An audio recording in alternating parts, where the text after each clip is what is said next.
Tired of juggling multiple Google accounts and containers?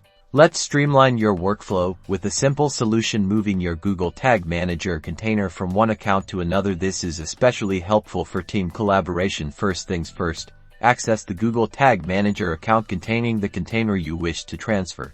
Once inside the account, select the specific container you want to move, then click the container icon and go to Administration. Now, we'll begin the export process. Under the Container section, find the option Export Container. Click this button to initiate the export. This will download a JSON file containing all of your container's configurations. Save this file securely.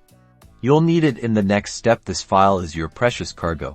Switch over to the Google Tag Manager account where you would like to import the container. If you are new users, click Create Account. If you are not, click the Container Setup. Now, within this account, navigate to the Admin section. Just like before, this is where the magic happens. Under the Container section again, this time you'll select Import Container.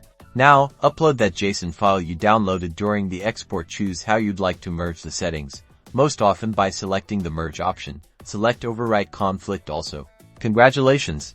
Your container is now transferred. Don't forget to publish your changes. You've successfully migrated your Google Tag Manager container across accounts, improving collaboration and ease of use.